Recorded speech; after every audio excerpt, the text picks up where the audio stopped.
엄마, 요즘 회사가 얼마나 바쁜지 알잖아. 연말이라 프로젝트도 많고. 그래도 밥 한 끼 먹을 시간은 있잖니. 점심이라도 같이. 오늘은 점심도 회의 있어. 다음에 시간 나면 갈게. 전화 너머에서 정우 씨 누구야? 어머니? 또 밥 먹자고 하시네. 순애는 전화기를 든 채 한참을 서 있었습니다. 다음에라는 말이 언제인지 정우는 끝내 말하지 않았죠. 그래. 바쁜데 전화해서 미안하다. 안녕하세요. 여러분들을 위한 감성 드라마 오디오북 서랍 속 은빛 이야기입니다. 구독과 좋아요로 응원해 주시면 매주 새로운 감동의 이야기를 준비해 찾아뵙겠습니다.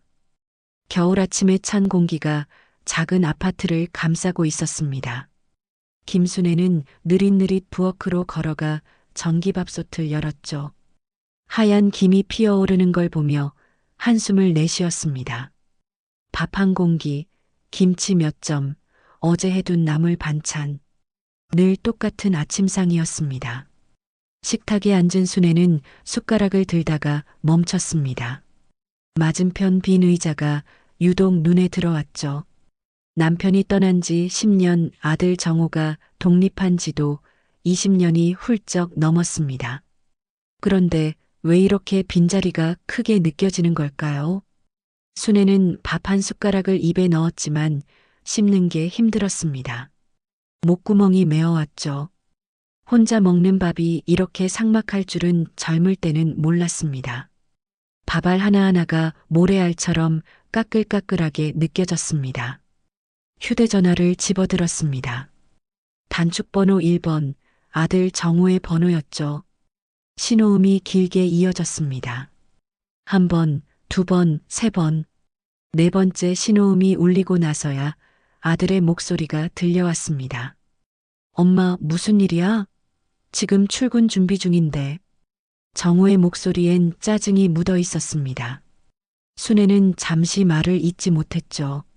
아들 목소리를 들으니 반가운 마음과 서운한 마음이 동시에 밀려왔습니다. 정우야, 엄마랑 밥 한 끼 먹자. 순애의 목소리는 떨렸습니다. 간단한 부탁이었지만 입 밖으로 꺼내기까지 용기가 필요했죠. 전화기 너머로 정우의 한숨소리가 들려왔습니다. 엄마, 요즘 회사가 얼마나 바쁜지 알잖아. 연말이라 프로젝트도 많고 보고서도 써야 하고. 그래도 밥 한 끼 먹을 시간은 있잖니. 점심이라도 같이. 오늘은 점심도 회의 있어. 다음에 시간 나면 갈게. 다음에. 그 다음이 언제인지 정우는 말하지 않았습니다. 순애도 묻지 않았죠. 물어봤자 또 다른 핑계만 들을 테니까요. 그래. 바쁜데 전화해서 미안하다. 아니야, 엄마. 진짜 다음에 갈게. 끊는다? 전화가 끊어졌습니다. 순애는 한참 동안 휴대전화를 들고 있었죠. 화면에 떠 있는 통화 종료 메시지가 흐릿하게 보였습니다. 눈가가 젖어 있었습니다. 다시 식탁을 바라봤습니다. 밥이 식어가고 있었죠. 밥에서 나던 김도 사라졌습니다. 순애는 숟가락을 내려놓았습니다. 더 이상 먹을 수가 없었습니다. 창밖을 내다봤습니다. 아파트 단지 안놀이터에서 아이들이 뛰어놀고 있었죠. 엄마들이 벤치에 앉아 이야기를 나누고 있었습니다. 저 아이들도 언젠가는 크겠죠. 그리고 정우처럼 바빠질 겁니다. 엄마와 밥 한 끼 먹을 시간도 없을 만큼 바빠질 거예요. 순애는 식은 밥을 전자레인지에 넣었습니다. 돌리는 동안 윙윙거리는 소리가 텅 빈 집안에 울려 퍼졌죠. 그 소리마저도 외로웠습니다. 전자레인지가 띵하고 울렸지만 순애는 꺼내지 않았습니다.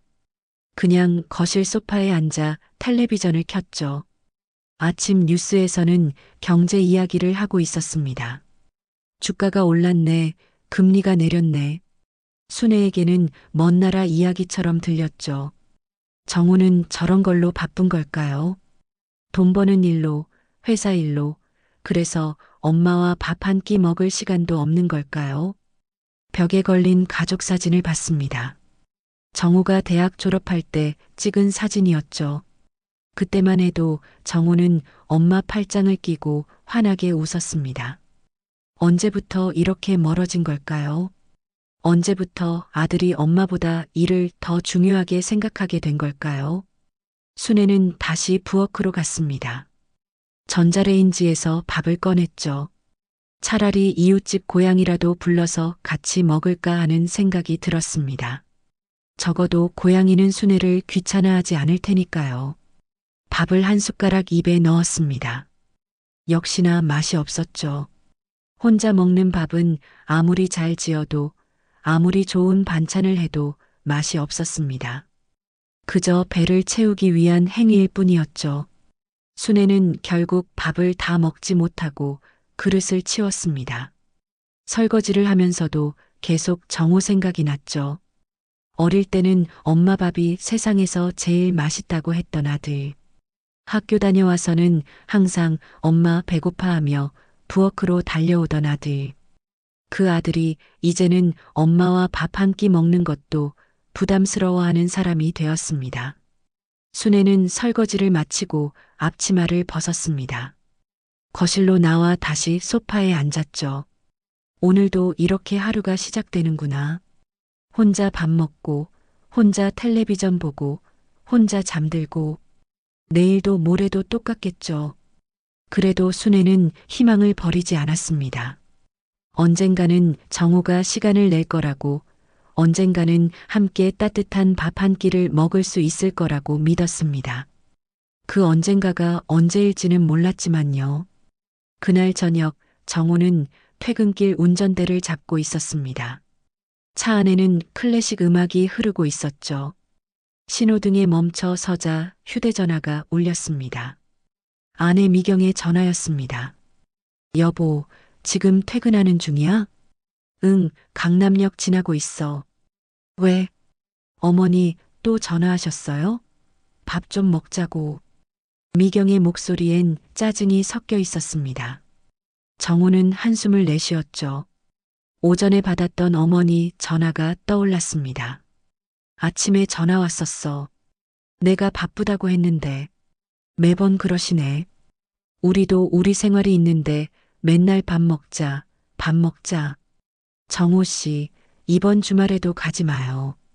지난달에도 갔잖아요. 지난달이 아니라 석 달 전이야. 어쨌든 자주 가면 더 의존하실 거예요. 적당히 거리 두는 게 서로한테 좋아요. 신호가 바뀌었습니다. 정우는 엑셀을 밟으며 말했죠. 그래도 엄마인데. 가끔은 가야지. 가끔이 뭐예요? 정우 씨 얼마나 바쁜데. 회사에서 임원 승진 앞두고 있잖아요. 지금이 얼마나 중요한 시기인데.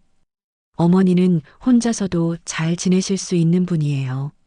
미경의 말이 틀린 건 아니었습니다. 정우는 최근 부사장 승진을 앞두고 있었죠.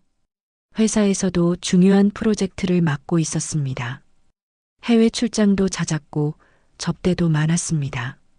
나 지금 얼마나 바쁜데. 어차피 혼자 드실 수 있잖아. 정우는 자신도 모르게 그렇게 중얼거렸습니다. 미경이 맞장구를 쳤죠. 그렇죠. 어머니 연금도 나오시고 건강하시잖아요. 우리가 뭘 더 해드려야 해요? 명절 때도 가고 용돈도 드리고 충분히 잘하고 있어요. 정우는 더 이상 대답하지 않았습니다. 집에 도착해서 지하주차장에 차를 세웠죠. 엘리베이터를 타고 올라가면서 거울에 비친 자신의 모습을 봤습니다. 양복은 비싸 보였고 시계도 명품이었습니다. 성공한 사람의 모습이었죠. 집에 들어서자 미경이 저녁상을 차리고 있었습니다. 스테이크와 와인, 샐러드. 호텔 레스토랑 못지않은 근사한 저녁이었죠. 오늘 피곤하지? 와인 한잔하면서 천천히 먹어요. 미경은 와인을 따르며 말했습니다. 정우는 의자에 앉아 나이프를 들었죠. 부드러운 스테이크를 썰면서 문득 어머니가 해주시던 된장찌개가 떠올랐습니다. 뜨끈한 밥에 김치 얹어 먹던 그 시절이 떠올랐죠. 저분은 늘 뭔가 부족하대. 미경이 갑자기 말했습니다. 정우가 고개를 들었죠. 누구 말이야? 어머니요. 돈도 있고 건강도 하신데 늘 외롭다고 하시잖아요. 정우 씨가 자주 안 간다고 서운해 하시고. 그런데 생각해봐요. 우리 애들은 어때요? 지연이랑 지수도 유학 가서 1년에 한 번 보기도 힘든데 우리가 그렇게 매달려요? 미경의 말에는 날이 서 있었습니다. 정우는 와인을 한 모금 마셨죠. 그래도 엄마는 엄마야. 엄마는 엄마라. 정우 씨도 아버지잖아요. 그런데 애들한테 부담 주고 싶어요? 난 절대 그러고 싶지 않아요. 늙어서 애들한테 짐 되는 부모는 되고 싶지 않다고요. 미경은 샐러드를 먹으며 계속 말했습니다. 시어머니도 좀 독립적이셔야 해요. 맨날 아들 아들 하지 마시고. 요즘 시대가 어떤 시대인데. 노인 복지관도 있고 문화센터도 있잖아요. 친구도 사귀시고 취미 생활도 하시면 되는데. 정우는 아무 말도 하지 않았습니다. 스테이크는 목구멍에서 잘 넘어가지 않았죠. 와인도 쓰게만 느껴졌습니다. 식사를 마치고 정우는 서재로 들어갔습니다. 노트북을 켜고 메일을 확인했죠. 수십 통의 업무 메일이 쌓여 있었습니다. 내일 아침 일찍 있을 회의 자료도 검토해야 했습니다. 그때 책상 위에 놓인 액자가 눈에 들어왔습니다. 아버지가 돌아가시기 전 찍은 가족 사진이었죠. 어머니는 그때도 환하게 웃고 계셨습니다. 정우 옆에 바짝 붙어서 팔짱을 끼고 계셨죠. 정우는 액자를 들어 자세히 봤습니다. 어머니의 얼굴이 그때보다 많이 늙으신 것 같았습니다. 주름도 늘었고 머리도 더 하얗게 새었겠죠. 언제 제대로 얼굴을 본 적이 있었던가. 기억이 잘 나지 않았습니다. 휴대전화를 들었다가 다시 내려놓았습니다. 전화해서 뭐라고 할까? 미안하다고? 다음 주에 꼭 가겠다고? 그런 약속을 또 어길 것 같아서 전화할 수가 없었죠. 정우는 다시 노트북 화면을 봤습니다. 내일 발표할 프레젠테이션이 기다리고 있었죠. 회사의 미래가 걸린 중요한 프로젝트였습니다. 수십억 원의 투자가 걸려 있었죠. 밤이 깊어갔습니다.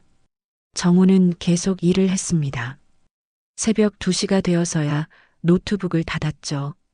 침실로 들어가니 미경은 이미 깊이 잠들어 있었습니다. 정우는 조심스럽게 침대에 누웠습니다. 천장을 바라보며 생각했죠. 내가 이렇게 열심히 일하는 이유가 뭘까?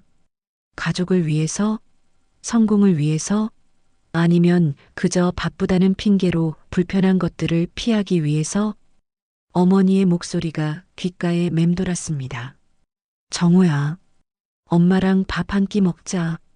그 간단한 부탁조차 들어드리지 못하는 아들이 되어버렸습니다. 정우는 눈을 감았습니다. 내일도 바쁜 하루가 기다리고 있었죠. 회의, 보고서, 출장 준비. 어머니와 밥 먹을 시간은 또 언제 날까요? 아니, 정말로 시간이 없는 걸까요?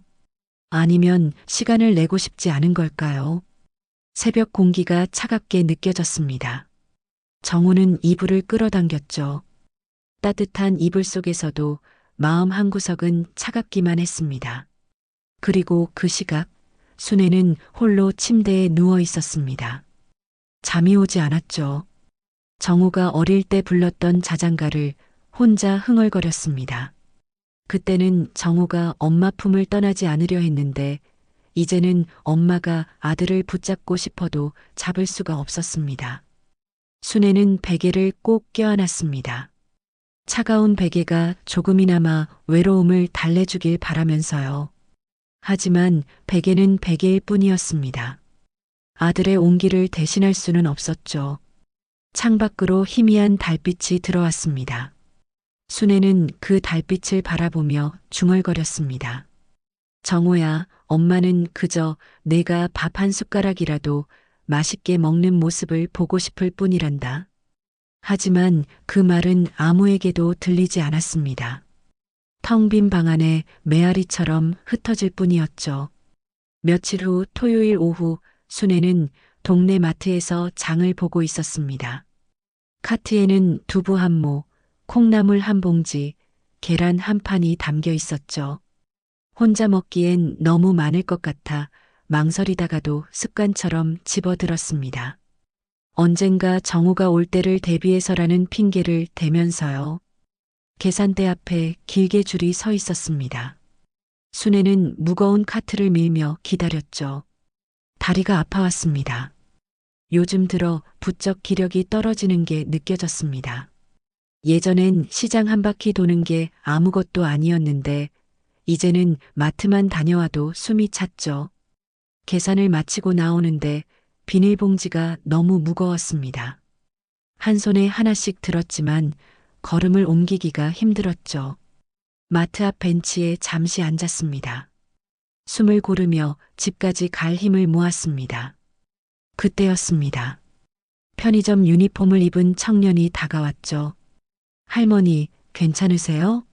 힘들어 보이시는데. 청년의 얼굴이 낯익었습니다. 동네 편의점에서 일하는 아이였죠. 가끔 편의점에 들를 때마다 친절하게 인사하던 청년이었습니다. 아이고, 준호구나. 괜찮아. 잠시 쉬었다 가려고. 박준호는 순애의 장바구니를 보며 말했습니다. 제가 좀 들어드릴게요. 어디 사세요?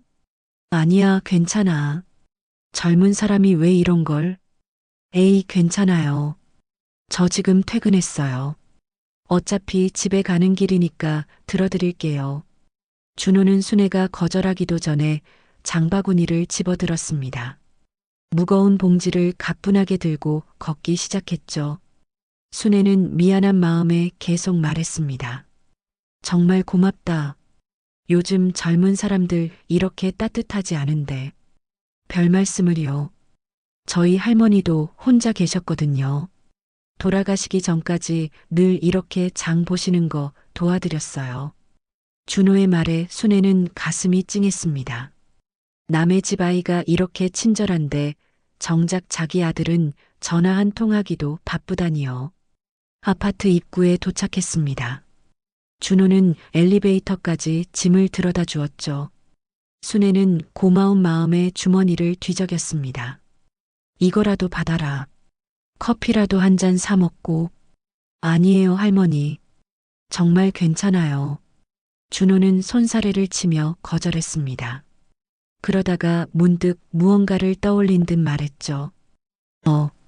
할머니, 혹시 김순애 할머니 맞으세요? 어머, 그래. 내 이름을 어떻게 알아? 준호의 얼굴에 반가움이 퍼졌습니다. 할머니, 저 준호예요. 박준호. 어릴 때 이 아파트 203동에 살았어요. 할머니가 국수 해주시고 김밥도 싸주시고 그랬잖아요.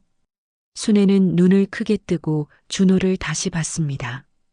기억이 하나둘 떠오르기 시작했죠. 맞아, 이 아이였구나.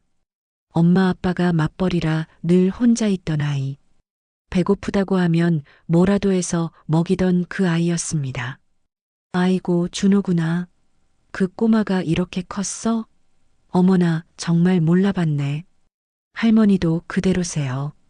조금 더 머리가 하얘지신 것 빼고는요. 준호가 환하게 웃었습니다. 순애도 따라 웃었죠. 오랜만에 진심으로 웃는 것 같았습니다. 그런데 언제 이사 왔어? 편의점에서 일한다고? 네, 작년에 다시 이 동네로 왔어요. 일자리 구하다가 편의점 야간 알바 자리가 나서요. 낮에는 배달도 하고 있어요. 아이고, 힘들겠구나. 괜찮아요. 일할 수 있는 게 어디예요. 그런데 할머니는 잘 지내세요? 정우 형은 잘 지내고요? 정우 이름이 나오자 순애의 표정이 잠시 어두워졌습니다. 하지만 금세 웃으며 대답했죠. 그래, 잘 지내지. 회사에서 높은 자리에 있어서 많이 바쁘대. 와, 역시 정우 형은 성공했네요. 어릴 때부터 공부도 잘하고 똑똑했잖아요. 준호는 진심으로 기뻐하는 것 같았습니다. 순애는 씁쓸한 미소를 지었죠. 성공은 했지만 그 성공이 어머니와 아들 사이를 멀어지게 만들었으니까요. 엘리베이터가 도착했습니다. 준호는 짐을 들고 순애의 집 앞까지 따라왔죠. 여기까지만 하면 돼. 정말 고마워. 할머니, 그럼 가끔 들러도 될까요? 편의점 끝나고 시간 날 때요. 순애의 얼굴이 밝아졌습니다. 그럼 좋지. 언제든지 와. 밥이라도 해줄게. 진짜요? 할머니 된장찌개 진짜 맛있었는데. 아직도 가끔 생각나요. 준호의 말에 순애는 가슴이 뭉클했습니다. 남의 집 아이가 10년도 더 된 일을 기억하고 있다니. 그것도 자신이 해준 된장찌개를 기억한다니요. 그래, 다음에 오면 된장찌개 끓여줄게. 김치도 새로 담근 게 있어. 네, 꼭 올게요, 할머니. 준호는 밝게 인사하고 돌아갔습니다. 순애는 문을 닫고 들어와 부엌에 장본 것들을 정리했죠. 두부를 냉장고에 넣으며 생각했습니다. 준호가 오면 두부김치를 해줘야겠다고. 계란은 계란말이를 해주면 좋아하겠죠. 거실에 앉아 창밖을 내다봤습니다. 준호가 편의점으로 뛰어가는 모습이 보였죠. 참 착한 아이였습니다. 어릴 때도 그랬지만 지금도 여전히 따뜻한 마음을 가지고 있었습니다. 순애는 정우를 떠올렸습니다. 정우도 어릴 때는 저렇게 다정한 아이였는데, 엄마 손을 꼭 잡고 다니던 아이였는데, 언제부터 이렇게 변한 걸까요? 아니, 변한 건 정우만이 아니었습니다. 세상이 변했고, 시대가 변했죠. 성공이 효도보다 중요해졌고, 일이 가족보다 우선이 되었습니다. 그게 당연한 세상이 되어버렸죠. 하지만 준호를 보니 희망이 생겼습니다. 아직도 따뜻한 마음을 가진 젊은이들이 있다는 게 위로가 되었죠. 비록 남의 집 아이지만 그래도 누군가는 순애를 기억하고 찾아준다는 게 고마웠습니다. 순애는 부엌으로 가서 된장을 꺼냈습니다. 내일 아침에 된장찌개를 끓여야겠다고 생각했죠. 혼자 먹더라도 정성껏 끓여야겠다고. 어쩌면 준호가 정말로 찾아올지도 모르니까요. 그날 밤 순애는 오랜만에 마음이 편안했습니다. 준호와의 만남이 작은 위로가 되었죠. 세상이 아직 완전히 차갑지만은 않다는 걸 느꼈습니다. 그리고 멀지 않은 곳 편의점에서 야간 근무를 하던 준호도 순애를 떠올리고 있었습니다. 어릴 때 받았던 그 따뜻한 밥 한 끼가 얼마나 큰 위로였는지 이제야 알 것 같았습니다. 그래서 준호는 다짐했죠. 꼭 다시 찾아가서 할머니와 함께 밥을 먹겠다고. 그게 자신이 받은 사랑에 보답하는 길이라고 생각했습니다. 한 달이 지난 어느 날 아침, 순애는 갑작스러운 어지러움을 느꼈습니다. 부엌에서 아침 준비를 하다가 그대로 주저앉고 말았죠. 가슴이 답답하고 숨이 차올랐습니다. 한참을 바닥에 앉아 있다가 간신히 일어났지만 몸이 예전 같지 않다는 걸 느꼈습니다. 그동안 준호는 약속대로 가끔 들러서 순애와 함께 밥을 먹었습니다. 편의점 일이 끝나고 피곤할 텐데도 된장찌개 한 그릇을 맛있게 먹어주었죠. 그럴 때마다 순애는 정우를 떠올렸습니다. 아들이 이렇게 와주면 얼마나 좋을까 하고요. 병원에 가야겠다고 생각하면서도 미루고 있었습니다. 혹시 큰 병이라도 걸렸으면 어쩌나 하는 두려움 때문이었죠. 하지만 더 이상은 버틸 수가 없었습니다. 순애는 혼자 택시를 타고 병원으로 갔습니다. 검사를 마치고 의사 앞에 앉았을 때 순애는 이미 예감하고 있었습니다. 의사의 표정이 심상치 않았거든요. 어머니, 검사 결과가 좋지 않습니다. 심장이 많이 약해지셨어요. 그리고 의사는 잠시 말을 멈췄다가 이어갔습니다. 다른 장기들도 기능이 많이 떨어진 상태입니다. 입원해서 치료받으셔야 합니다. 순애는 담담하게 물었습니다. 얼마나 남았나요? 정확히 말씀드리기는 어렵지만 적극적으로 치료받으시면 시간을 늘릴 수 있습니다. 순애는 알았습니다. 의사가 직접적으로 말하지 않아도 시간이 많지 않다는 걸요. 76년을 살아온 직감이 그렇게 말해주고 있었습니다.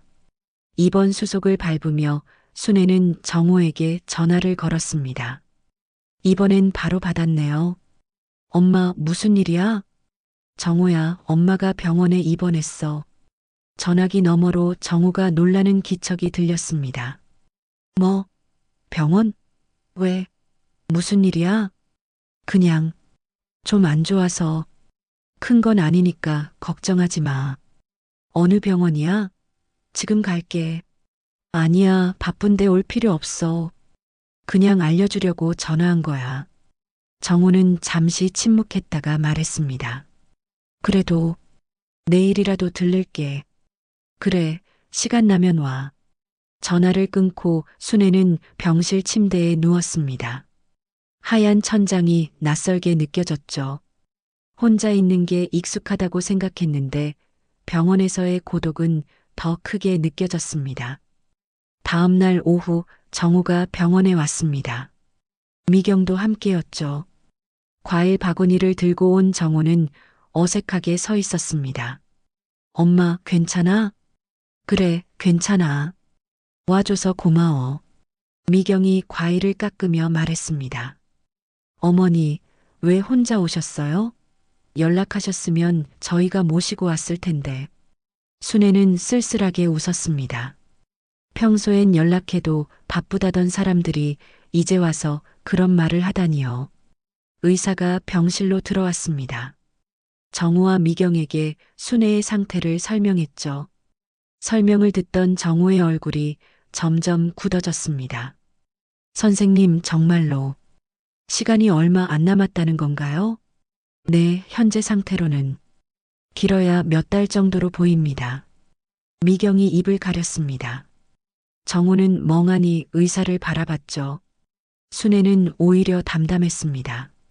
의사가 나간 후 병실엔 무거운 침묵이 흘렀습니다. 정우가 먼저 입을 열었죠. 엄마, 미안해. 내가 너무 무관심했어. 괜찮아. 바빴잖아. 그래도 더 자주 왔어야 했는데. 순애는 정우의 손을 잡았습니다. 거칠어진 아들의 손이 낯설게 느껴졌죠. 정우야, 엄마가 마지막으로 하고 싶은 게 하나 있어. 뭐든지 말해. 뭐든지 해줄게. 순애는 정우의 눈을 바라보며 말했습니다. 엄마랑 밥 한 끼만 하자. 집에서 엄마가 해준 밥으로. 그것만 하면 돼. 정우는 순간 말을 잃었습니다. 그토록 간단한 부탁. 그동안 수없이 했던 그 부탁이 마지막 소원이라니요. 그래, 엄마. 꼭 그렇게 할게. 정우는 약속했습니다. 하지만 순애는 알았죠. 아들의 눈빛에서 또 다른 핑계를 찾고 있다는 걸요. 병실을 나오면서 미경이 정우에게 속삭였습니다. 정우 씨, 이번 주는 해외 바이어 미팅 있잖아요. 다음 주도 출장이고. 알아. 하지만 엄마가, 어머니도 이해하실 거예요. 일이 중요한 시기잖아요. 정우는 고개를 끄덕였습니다. 그리고 뒤돌아보지 않고 병원을 나갔죠. 순애는 병실 창문으로 주차장을 내려다봤습니다. 정우의 차가 빠르게 빠져나가는 게 보였죠. 아들은 또 바쁜 일상으로 돌아간 것입니다. 그때 병실 문이 열렸습니다. 준호가 꽃다발을 들고 들어왔죠. 할머니, 병원에 계신다고 들었어요. 괜찮으세요? 준호의 따뜻한 목소리에 순애는 눈물이 났습니다. 정작 아들은 급하게 떠났는데 남의 집 아이가 이렇게 찾아와 주다니요. 병원에 입원한 지 일주일이 지났습니다. 순애는 점점 약해지고 있었죠. 밥도 제대로 넘기지 못했고 링거에 의존해 겨우 버티고 있었습니다. 그래도 순애에겐 희망이 있었습니다. 정우가 약속했던 그 밥 한 끼를 기다리고 있었으니까요. 준호는 거의 매일 병문안을 왔습니다. 편의점 일을 마치고 배달을 끝내고 피곤한 몸을 이끌고도 찾아왔죠. 과일을 깎아주고 물을 떠다주고 순애가 심심하지 않게 이야기를 들려주었습니다. 할머니, 오늘 편의점에 재밌는 일이 있었어요. 준호는 일부러 밝게 이야기했습니다. 순애가 조금이라도 웃었으면 하는 마음에서였죠. 뭔데? 어떤 할아버지가 오셨는데 과자를 사면서 이거 우리 손자 줄 건데 뭐가 인기 있냐고 물어보시는 거예요. 그래서 요즘 애들이 좋아하는 거 추천해 드렸더니 우리 때는 쫀득이가 최고였는데 하시면서도 다 사가시더라고요. 순애는 희미하게 웃었습니다. 그 모습에 준호도 안심했죠. 준호야, 너는 왜 이렇게 자주 와주니? 내일도 바쁠 텐데. 할머니가 저한테 베풀어 주신 게 얼마나 많은데요. 어릴 때 그 따뜻한 밥 한 끼가 얼마나 큰 힘이 됐는지 몰라요. 순애는 준호의 손을 잡았습니다. 따뜻한 청년의 손이었죠. 고맙다 정말로. 그때 휴대전화가 울렸습니다. 정호의 전화였죠. 순애는 떨리는 손으로 전화를 받았습니다. 정호야, 엄마 어때? 좀 나아? 그래, 괜찮아. 언제 올 거니? 전화기 너머로 정호의 한숨소리가 들렸습니다. 엄마 미안해. 이번 주는 정말 못 갈 것 같아. 회사에 갑자기 큰 일이 생겨서. 순애의 눈빛이 흐려졌습니다. 또 그런 대답이었죠. 그래. 그럼 다음 주는? 다음 주도 해외 출장이 잡혀 있어서. 엄마 정말 미안해. 출장 다녀와서 바로 갈게. 순애는 더 이상 말하지 않았습니다. 뭐라고 더 말할 수 있겠습니까? 아들에겐 엄마보다 중요한 일이 늘 있었으니까요. 정호야, 엄마랑 밥 한 끼만 하자. 순애는 다시 한번 부탁했습니다. 목소리에 간절함이 묻어났죠. 그래, 엄마. 꼭 할게. 출장 다녀와서 바로. 엄마가 그때까지 있을지 모르겠다. 무슨 소리야, 엄마. 그런 말 하지 마. 정호의 목소리에 짜증이 섞였습니다. 순애는 알았죠. 아들이 불편해한다는 걸. 죽음을 앞둔 엄마의 이야기가 부담스럽다는 걸요. 그래, 알았어. 일 잘 다녀와. 전화를 끊고 순애는 눈을 감았습니다. 눈물이 흘러내렸죠. 준호가 조심스럽게 휴지를 건넸습니다. 할머니, 괜찮아. 익숙해. 하지만 익숙하다고 해서 아프지 않은 건 아니었습니다. 오히려 익숙해질수록 더 아팠죠. 아들의 무관심이, 그 차가운 목소리가, 계속되는 거절이 칼날처럼 가슴을 찔러왔습니다. 그날 저녁 정호는 회사에서 야근을 하고 있었습니다. 컴퓨터 화면에는 수십 장의 보고서가 펼쳐져 있었죠. 그때 미경에게서 전화가 왔습니다. 정호 씨, 어머니한테 갔다 왔어요? 아니, 못 갔어. 일이 너무 많아서. 그냥 넘어가요. 매번 그러잖아요. 미경의 말이 가슴에 박혔습니다. 매번 그러는 게 맞았죠. 늘 다음으로 미루고 늘 일을 핑계로 삼았습니다.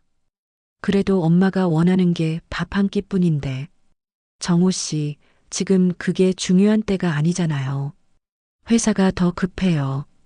이번 프로젝트 성공하면 부사장 승진 확실하다면서요?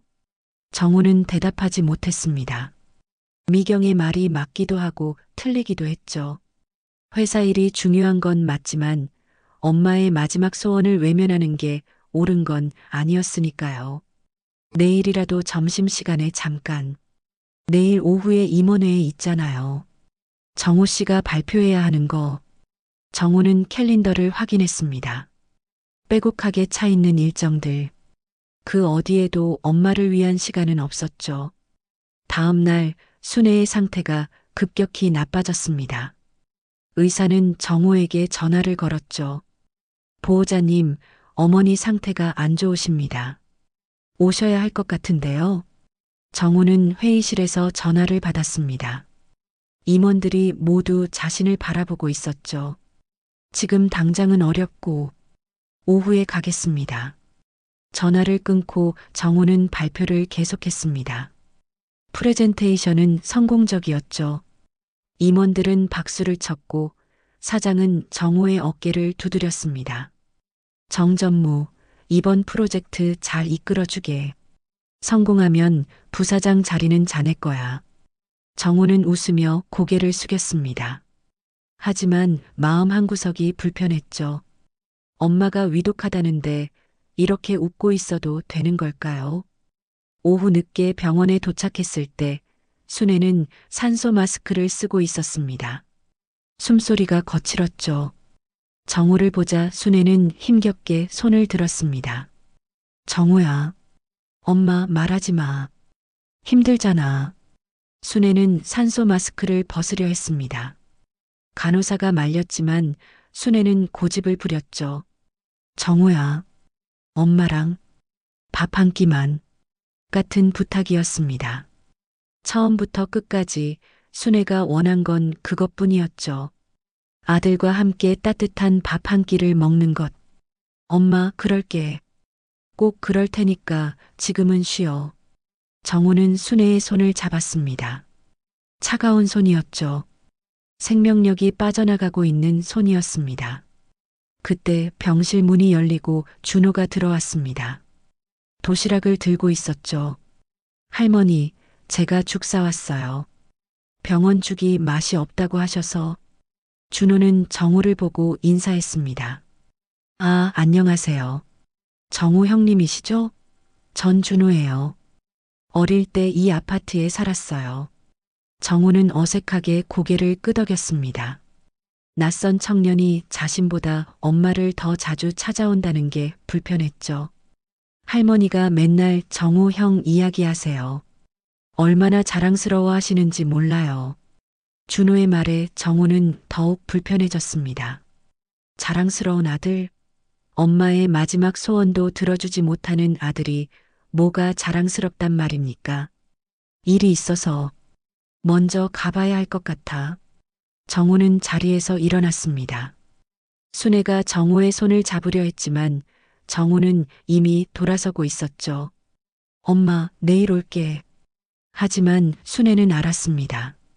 내일도 오지 않을 거라는 걸. 핑계는 또 있을 테니까요. 그리고 자신에게 내일이 있을지도 확실하지 않았습니다. 정우가 나간 후 준호는 조심스럽게 죽을 떠서 순애에게 먹여드렸습니다. 순애는 힘겹게 삼켰죠.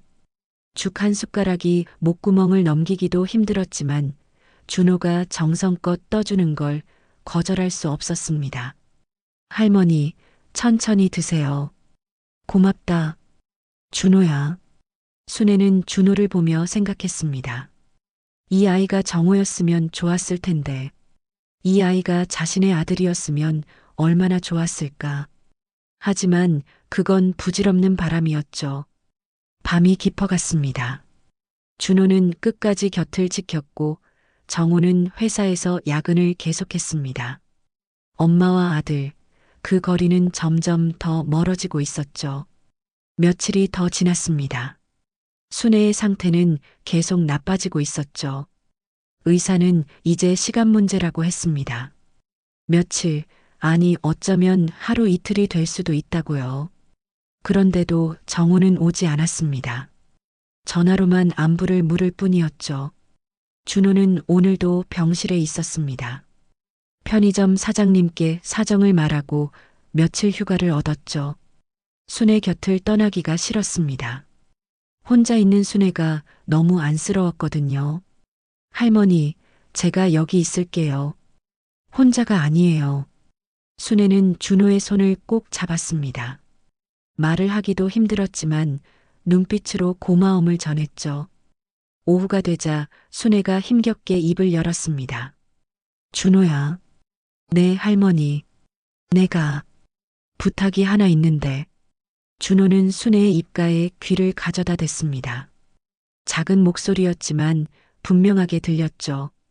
그저 따뜻한 밥상에서 아들이랑 밥을 먹고 싶었는데 순애의 눈에서 눈물이 흘러내렸습니다. 평생의 소원이었지만 이루어지지 않을 것 같은 그 소원. 준호는 가슴이 아려왔습니다. 할머니, 정우 형이 올 거예요. 분명히 올 거예요. 하지만 순애는 고개를 저었습니다. 더 이상 기대하지 않는다는 듯이요. 준호는 복도로 나와 정우에게 전화를 걸었습니다. 신호음이 길게 이어진 끝에 정우가 받았죠. 여보세요? 형님, 저 준호예요. 할머니 병실에서 뵀던. 아, 네. 무슨 일이신가요? 형님, 할머니 상태가 정말 안 좋으세요. 오늘이라도 오셔야 할 것 같은데. 전화기 너머로 정우의 한숨이 들렸습니다. 지금은 정말 못 가요. 중요한 계약건이 있어서 저녁에라도 가보겠습니다. 형님, 할머니가 원하시는 게 별거 아니에요. 그저 형님이랑 밥 한 끼 드시고 싶다는 거예요. 알아요. 나도 그러고 싶은데. 상황이. 준호는 더 이상 듣고 싶지 않았습니다. 전화를 끊고 병실로 돌아왔죠. 순애는 눈을 감고 있었습니다. 잠든 것 같기도 하고 그저 힘이 없어서 눈을 감은 것 같기도 했습니다. 준호는 순애의 손을 잡고 말했습니다. 할머니, 제가 대신해 드릴게요. 순애가 천천히 눈을 떴습니다. 무슨 말인지 묻는 듯한 눈빛이었죠. 마지막 밥상, 제가 차려드릴게요. 정우 형은 못 와도 제가 할머니 곁에서 함께 먹을게요. 순애의 눈에서 또 눈물이 흘렀습니다. 고마움인지 서러움인지 알 수 없는 눈물이었죠. 준호야, 너는 남의 집 아인데.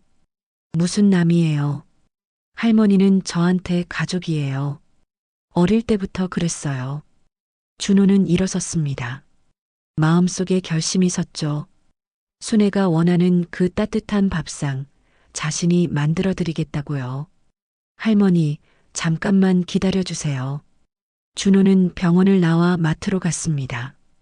된장, 두부, 파, 계란, 김치. 순애가 좋아하실 만한 것들을 샀죠.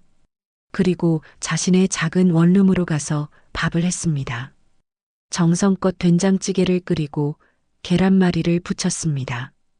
김치도 접시에 보기 좋게 담았죠. 도시락통에 차곡차곡 담아서 다시 병원으로 왔습니다. 병실에 들어서자 순애가 눈을 뜨고 있었죠. 할머니, 제가 밥 차려왔어요. 준호는 침대 옆 테이블을 정리하고 도시락을 펼쳤습니다. 따뜻한 김이 피어올랐죠. 된장찌개 냄새가 병실에 퍼졌습니다. 이게 할머니가 해주신 그 맛은 못 따라가겠지만 최대한 비슷하게 해봤어요. 순애는 떨리는 손으로 숟가락을 들었습니다. 준호가 도와드렸죠. 된장찌개를 한 숟가락 입에 넣자 순애의 눈에서 눈물이 쏟아졌습니다. 맛있어. 정말 맛있어. 사실 병원에서 먹는 음식이라 제대로 된 맛을 느낄 수 없었을 겁니다. 하지만 순애에겐 세상에서 가장 맛있는 한 끼였죠. 누군가와 함께 먹는 따뜻한 밥상. 그게 얼마만인지 기억도 나지 않았습니다. 준호도 함께 먹었습니다. 말없이 천천히 순애가 한 숟가락 뜰 때마다 자신도 한 숟가락씩 떴죠. 준호야, 밥 많이 먹어. 젊은 사람이 많이 먹어야지. 네, 할머니도 더 드세요. 하지만 순애는 몇 숟가락 더 뜨지 못했습니다. 기력이 없었죠. 그래도 표정은 평화로웠습니다. 만족스러운 미소를 짓고 있었어요. 그때 병실 문이 열렸습니다. 정우가 들어왔죠. 양손에 서류 가방을 들고 있었습니다. 엄마 왔어. 정우는 테이블 위에 펼쳐진 밥상을 보고 멈칫했습니다. 준호와 순애가 함께 밥을 먹고 있는 모습이 낯설게 느껴졌죠. 이게 뭐야?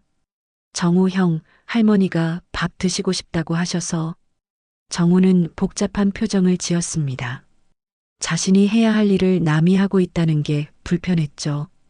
하지만 한편으로는 안심이 되기도 했습니다.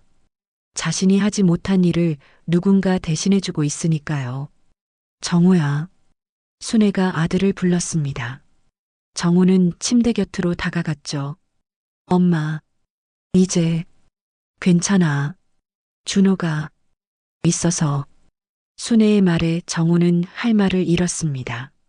엄마가 자신을 포기했다는 걸 느꼈죠. 더 이상 기대하지 않는다는 걸 알았습니다. 엄마, 내일은 꼭 시간 낼게. 집에 가서 엄마가 원하는 대로. 순애는 고개를 저었습니다. 됐어. 이제 됐어. 그 말을 끝으로 순애는 눈을 감았습니다. 지쳐 보였죠. 정우는 어색하게 서 있다가 핸드폰이 울리자 복도로 나갔습니다. 준호는 조용히 밥상을 치웠습니다. 순애의 손을 잡고 말했죠. 할머니, 맛있게 드셨어요? 응. 정말 맛있었어. 고마워, 준호야. 제가 내일도 가져올게요. 다른 반찬으로요. 순애는 희미하게 웃었습니다. 내일이 있을지 모르지만 준호의 그 마음이 고마웠죠. 밤이 되었습니다. 정우는 집에 갔고 준호는 병실 소파에서 밤을 새웠습니다. 순애의 숨소리가 점점 약해지고 있었죠. 새벽녘 순애가 준호를 불렀습니다. 준호야. 네, 할머니. 너 덕분에 마지막 소원 이뤘어. 무슨 말씀이세요? 할머니 오래오래 사셔야죠. 순애는 준호의 손을 꼭 잡았습니다. 정우한테 전해줘. 엄마는 이해한다고. 그리고 사랑한다고. 준호는 눈물을 참으며 고개를 끄덕였습니다. 순애는 다시 눈을 감았죠. 평화로운 얼굴이었습니다. 아침이 밝았습니다. 준호는 여전히 순애의 손을 잡고 있었죠. 따뜻했던 그 손이 서서히 차가워지고 있었습니다. 아침 햇살이 병실 창문으로 들어왔습니다. 준호는 밤새 순애의 손을 잡고 있었죠. 순애는 얕은 숨을 쉬며 간신히 버티고 있었습니다. 의료진이 아침 회진을 왔다가 고개를 저으며 나갔습니다. 이제 정말 시간이 얼마 남지 않았다는 신호였죠. 준호는 순애의 이마에 맺힌 땀을 닦아드렸습니다. 그때 순애가 힘겹게 눈을 떴죠. 준호야. 네, 할머니. 제가 여기 있어요. 오늘 집에 가고 싶어? 준호는 놀랐습니다. 순애의 상태로는 퇴원이 불가능했거든요. 하지만 순애의 눈빛은 간절했습니다. 마지막으로 내 집에서 내 부엌에서 밥을 먹고 싶어? 준호는 의사를 불렀습니다. 의사는 난색을 표했죠. 환자분 상태가 너무 위중하십니다. 병원을 떠나시면 알아요. 하지만 할머니가 원하시는데 의사는 한참 고민하다가 말했습니다. 몇 시간 정도라면. 하지만 정말 위험하십니다. 보호자분 동의가 필요한데요. 준호는 정우에게 전화했습니다. 여러 번의 신호 끝에 정우가 받았죠. 형님, 할머니가 집에 가고 싶어 하세요. 마지막으로 집에서 밥을 드시고 싶다고. 뭐, 그게 무슨, 병원에서 안 된다고 하지 않았나요? 의사 선생님이 몇 시간은 가능하다고 하세요. 형님 동의가 필요한데. 정우는 침묵했습니다. 그리고 짜증 섞인 목소리로 말했죠. 지금 회의 중인데 오후에 병원 가서 처리하겠습니다. 형님, 오후는 너무 늦어요. 할머니가. 전화가 끊겼습니다. 준호는 다시 병실로 들어왔죠. 순애가 기대에 찬 눈빛으로 바라보고 있었습니다. 집에 갈 수 있을까? 준호는 결심했습니다. 정우의 동의를 기다릴 시간이 없었죠. 할머니, 제가 모시고 갈게요. 준호는 자신이 보호자 대리인이라고 서명하고 퇴원 수속을 밟았습니다. 휠체어를 빌려 순애를 조심스럽게 앉혔죠. 산소통도 함께 가져갔습니다. 택시를 타고 순애의 아파트로 향했습니다. 순애는 차창 밖을 바라보며 희미하게 웃었죠. 오랜만에 보는 바깥 풍경이 반가운 모양이었습니다. 봄이 오고 있네. 정말로 거리엔 봄 기운이 느껴졌습니다. 가로수에 새싹이 돋고 있었죠. 아파트에 도착했습니다. 준호는 순애를 업고 엘리베이터를 탔습니다. 가벼운 몸이었지만 조심스럽게, 아주 조심스럽게 모셨죠. 집에 들어서자 순애의 눈에 눈물이 고였습니다. 우리 집이야. 오래 비워둔 집이라 냄새가 났지만 순애에겐 세상에서 가장 편안한 공간이었죠. 준호는 순애를 소파에 앉혔습니다. 할머니, 제가 밥 지을게요. 아니야. 내가 할 거야. 순애는 부엌으로 가려 했습니다. 준호가 부축했죠. 순애는 떨리는 손으로 쌀을 씻었습니다. 준호가 도우려 하자 고개를 저었습니다. 이것만큼은 내 손으로 하고 싶어. 순애는 정성껏 쌀을 씻고 밥솥에 넣었습니다. 그리고 냉장고에서 재료를 꺼냈죠. 된장, 두부, 파, 멸치. 마지막 된장찌개를 끓일 재료들이었습니다. 준호야, 불 좀 켜줘. 준호가 가스레인지에 불을 켰습니다. 순애는 냄비에 물을 붓고 멸치를 넣었죠. 힘이 없어서 손이 계속 떨렸지만 포기하지 않았습니다. 할머니, 제가 도와드릴게요. 조금만 더 내가 할게. 순애는 된장을 풀고 두부를 썰었습니다. 파도 송송 썰어 넣었죠. 된장찌개가 보글보글 끓기 시작했습니다. 구수한 냄새가 부엌에 퍼졌죠. 그때 현관문이 열렸습니다. 정우가 헐레벌떡 들어왔죠. 엄마, 무슨 짓이야? 병원에서 나오면 어떡해? 정우는 화가 나 있었습니다. 회의 중에 병원에서 연락이 와서 급히 왔던 것이죠. 정우야. 순애는 아들을 보며 웃었습니다. 오랜만에 보는 환한 웃음이었죠. 엄마가 마지막으로 밥 한 끼 해주고 싶었어. 정우는 할 말을 잃었습니다. 부엌에서 끓고 있는 된장찌개, 막 지어진 따뜻한 밥. 어릴 때 매일 먹던 그 밥상이 차려지고 있었죠. 앉아. 다 됐어. 순애는 떨리는 손으로 밥을 푸고 된장찌개를 떴습니다. 준호가 도와 식탁에 차렸죠. 김치와 나물 반찬도 꺼냈습니다. 세 사람이 식탁에 앉았습니다. 순애는 정우와 준호를 번갈아 보며 말했죠. 먹어. 뜨거울 때 먹어야 맛있어. 정우는 숟가락을 들었습니다. 된장찌개를 한 입 먹자 눈물이 났죠. 어릴 때 그 맛 그대로였습니다. 엄마의 손맛, 엄마의 정성이 담긴 그 맛이었습니다. 엄마, 맛있니? 응, 맛있어. 정우는 밥을 한 숟가락 입에 넣었습니다. 목이 메어 넘기기 힘들었지만 꾹꾹 씹어 삼켰죠. 순애는 행복한 표정으로 두 사람을 바라봤습니다.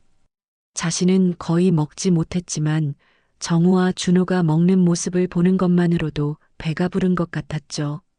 정우야, 많이 먹어. 요즘 제대로 못 먹고 다니지? 엄마가 어떻게 알아? 엄마니까 알지. 얼굴이 많이 야위었어. 정우는 엄마의 얼굴을 제대로 봤습니다. 주름지고 야윈 얼굴이었지만 세상에서 가장 따뜻한 얼굴이었죠. 그제야 깨달았습니다. 자신이 놓친 게 무엇인지를요. 엄마, 미안해. 정말 미안해. 눈물이 쏟아졌습니다. 그동안 참았던, 아니 외면했던 감정들이 터져나왔죠. 미안하다고 하지 마. 엄마는 이해해. 순애는 정우의 손을 잡았습니다. 바쁜 거 알아. 성공하고 싶은 마음도 알고. 엄마도 젊을 때 그랬으니까. 그래도 엄마한테 너무 소홀했어. 괜찮아. 이렇게라도 함께 밥 먹으니 좋잖아. 순애는 준호를 바라봤습니다. 준호야, 너 덕분이야. 정말 고마워. 할머니. 정우야, 준호 좀 챙겨줘. 이 아이가 엄마한테 정말 잘해줬어. 정우는 준호를 봤습니다. 처음으로 제대로 보는 것 같았죠. 자신이 하지 못한 일을 묵묵히 해준 청년. 엄마의 마지막을 함께 해준 사람이었습니다. 고맙습니다. 정말로. 준호는 고개를 저었습니다. 아니에요. 할머니가 저한테 주신 게 더 많아요. 세 사람은 말없이 밥을 먹었습니다. 아니, 순애는 거의 먹지 못했지만 그저 바라보는 것만으로도 행복했죠. 식사를 마치고 순애는 소파에 누웠습니다. 기력이 완전히 떨어진 것 같았죠. 이제 마음이 놓인다. 정우가 엄마 곁에 앉았습니다. 엄마, 병원 가자. 가서 치료받자. 순애는 고개를 저었습니다. 여기가 좋아. 우리 집이 좋아. 순애의 숨이 가빠지기 시작했습니다. 정우는 당황했지만 순애는 평온했죠. 정우야, 엄마 말하지 마. 힘들잖아. 사랑한다. 항상 사랑했어. 나도 사랑해, 엄마. 순애는 미소 지었습니다. 그리고 준호를 봤죠. 준호야, 잘 살아. 따뜻한 사람으로 살아. 네, 할머니. 순애는 천천히 눈을 감았습니다. 입가엔 미소가 걸려 있었죠. 마침내 원하던 것을 이룬 사람의 평화로운 미소였습니다. 정우는 엄마의 손을 꼭 잡았습니다. 따뜻한 온기가 서서히 사라지고 있었죠. 준호도 순애의 다른 손을 잡았습니다. 밖에서 봄바람이 불어왔습니다. 커튼이 살랑거렸죠. 순애는 그렇게 자신의 집에서 사랑하는 사람들과 함께한 마지막 밥상을 뒤로 하고 편안하게 눈을 감았습니다. 장례식장은 조용했습니다. 순애의 영정사진 앞에는 국화꽃이 가득했죠. 사진 속 순애는 환하게 웃고 있었습니다. 몇 년 전 정우가 찍어준 사진이었는데 그때가 마지막으로 함께 시간을 보낸 날이었죠. 정우는 상주석에 앉아 있었습니다. 미경은 조문객들을 맞이하고 있었고 정우는 그저 멍하니 앞만 바라보고 있었죠. 엄마의 마지막 순간이 계속 떠올랐습니다. 그 따뜻했던 마지막 밥상이, 엄마의 떨리는 손이, 마지막 미소가 잊혀지지 않았습니다. 조문객은 많지 않았습니다. 순애의 친구 몇 분, 동네 이웃들, 그리고 준호가 왔죠. 준호는 검은 정장을 입고 왔는데 어색해 보였지만 정성이 느껴졌습니다. 형님, 삼가 조의를 표합니다. 준호가 정호에게 인사했습니다. 정호는 준호의 손을 잡았죠. 고마워요. 정말 고마워요. 당신이 있어서 엄마가. 말을 잇지 못했습니다. 목이 메었죠. 준호는 고개를 숙였습니다. 할머니는 좋은 분이셨어요. 제가 어릴 때 받은 은혜를 조금이나마 갚을 수 있어서 오히려 제가 감사했습니다. 준호는 향을 피우고 절을 했습니다. 그리고 정호에게 봉투 하나를 건넸죠. 이게 뭐예요? 할머니가 남기신 편지예요. 저한테 전해달라고 하셨어요. 정호는 떨리는 손으로 봉투를 열었습니다. 순애의 삐뚤빼뚤한 글씨가 보였죠. 병원에서 힘들게 쓴 것 같았습니다. 정호야, 엄마야. 내가 이 편지를 읽을 때면 엄마는 이미 없겠지. 서운한 마음이 없다면 거짓말이야. 하지만 엄마는 너를 이해해. 세상이 그런 거니까. 성공해야 하고, 일해야 하고, 바빠야 하는 게 요즘 세상이니까. 그런데 정호야, 엄마가 마지막으로 하고 싶은 말이 있어. 마지막으로 밥 한 끼 하자던 엄마의 소원을 들어준 건 내가 아니었단다. 준호라는 따뜻한 아이가 엄마의 마지막을 함께 해줬어. 서운하니? 미안하니? 그럴 필요 없어. 엄마는 그저 깨달았으면 좋겠어. 밥은 마음이고 마음은 사랑이다. 사랑을 잃으면 다 잃는 거야. 정호야, 성공도 좋고 돈도 좋지만 정작 중요한 건 함께 밥 먹을 사람이야. 따뜻한 밥 한 끼를 나눌 수 있는 사람이야. 그걸 잊지 말아줘. 엄마는 너를 사랑해. 항상 사랑했고 지금도 사랑해. 비록 함께 밥 먹는 시간은 많지 않았지만 엄마는 내가 잘 살기를 바라. 그리고 준호에게 고맙다고 전해줘. 그 아이 덕분에 엄마의 마지막이 외롭지 않았다고. 사랑한다, 내 아들아. 정호는 편지를 읽다가 결국 오열하고 말았습니다. 무너지듯 울었죠. 미경이 다가와 어깨를 두드렸지만 눈물은 멈추지 않았습니다. 엄마, 엄마 미안해. 정말 미안해. 준호는 조용히 자리를 피해 주었습니다. 복도에 나와 창밖을 바라봤죠. 봄날의 햇살이 따뜻하게 내리쬐고 있었습니다. 한참 후 정호가 나왔습니다. 눈이 퉁퉁 부어 있었죠. 준호 씨, 네 형님, 엄마가 당신에게 정말 고맙대요. 덕분에 마지막이 외롭지 않았대요. 준호는 고개를 저었습니다. 저야말로 감사했습니다. 할머니와 함께한 시간이 제게는 큰 선물이었어요. 정호는 준호를 똑바로 봤습니다. 앞으로 가끔 밥 한 끼 같이 하면 안 될까요? 네, 엄마가 그랬어요. 밥은 마음이고 마음은 사랑이라고. 저도 이제야 알 것 같아요. 혼자 먹는 밥이 얼마나 쓸쓸한지. 준호는 미소 지었습니다. 좋아요, 형님. 언제든지요. 두 사람은 악수를 나눴습니다. 따뜻한 악수였죠.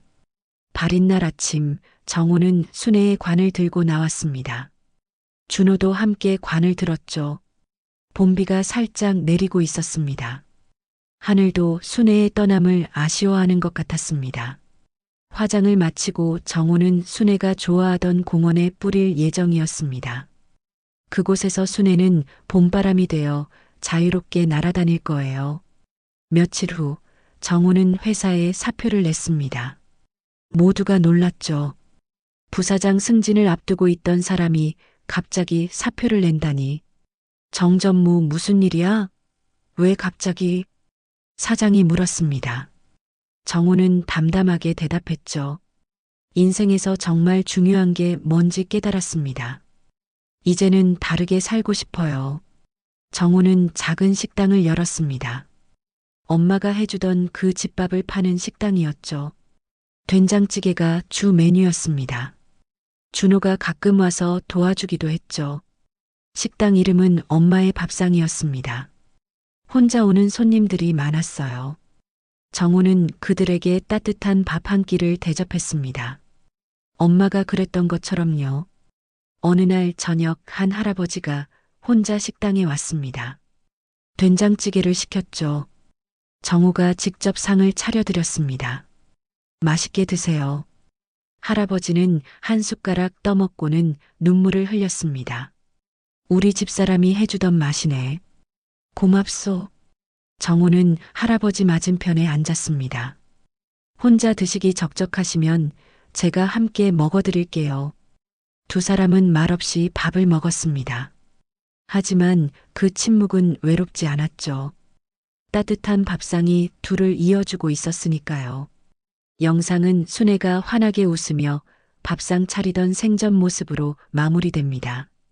된장찌개를 끓이고 밥을 푸고 김치를 썰던 그 손길, 그리고 정호와 준호가 함께 앉아 밥을 먹던 그 마지막 밥상. 화면에 자막이 떠오릅니다. 밥은 마음이고 마음은 사랑입니다. 오늘 사랑하는 사람과 따뜻한 밥 한 끼 하셨나요?